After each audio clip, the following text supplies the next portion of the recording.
Isayas, Kabanata 11. Naputol na tulad ng punong kahoy ang paghahari ng anak ni Jesse.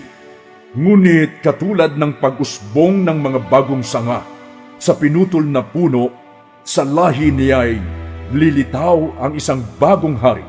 Mananahan sa kanya ang Espiritu ni Yahweh, ang Espiritu ng karunungan at pangunawa, ng mabuting payo at kalakasan, kaalaman at pagsunod at paggalang kay Yahweh.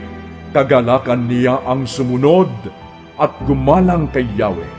Hindi siya hahatol ayon sa kanyang nakita o magpapasya batay sa kanyang narinig. Ngunit hahatulan niya ng buong katuwiran ang mga dukha at ipagtatanggol ang karapatan ng mga kaawa-awa. Tulad ng pamalo ang kanyang mga salita, sa hatol niya'y mamamatay ang masasama.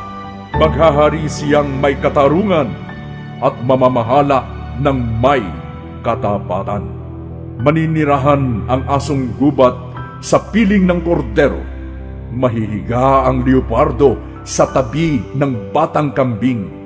Magkasamang manginginain ang guya at ang batang leon, at ang mag-aalaga sa kanila'y isang batang paslit. Ang baka at ang oso'y magkasamang manginginain. Ang mga anak nila'y mahihigang magkakatabi. Ang leon ay kakain ng damo tulad ng baka. Maglalaro ang sanggol sa tabi ng lungga ng ahas. Hindi mapapahamak ang batang munti kahit pa isuot nito ang kanyang kamay sa lungga ng ulupong. Walang mananakit o mamiminsala sa nasasaklaw ng aking bundok na pinagpala, sapagkat ang buong mundo ay mapupuno ng mga taong kumikilala kay Yahweh, kung paanong ang karagatan ay napupuno ng tubig. Sa araw na iyon, lilitaw ang isang hari mula sa angkan ni Jesse, at ito ang magiging palatandaan para sa mga bansa. Ang mga bansa'y tutungo sa banal na lungsod upang siya'y parangalan. Sa araw na iyon, muling kikilos ang Panginoon upang pauwiin ang mga nalabi sa kanyang bayan na mga bihag sa Assyria, sa Ehipto, sa Patros, sa Ethiopia, sa Elam, sa Sinar, sa Hamat, at sa mga pulo sa karagatan. Magbibigay siya ng isang palatandaan sa mga bansa, at titipunin niya ang mga anak nina Israel at Huda na itinapon sa ibang lupain. Pauuwiin ang mga nangalat na anak ni Huda mula sa 4 na sulok ng daigdig. Mapapawi na ang pagkainggit ng Israel at mapuputol na ang pagkamarahas ng Huda.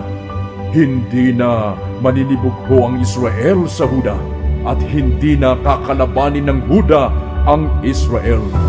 Lulusubin nila ang mga Filisteo sa kanluran, at magkasama nilang sasamsamin ang ari-arian, ang mga bansa sa silangan.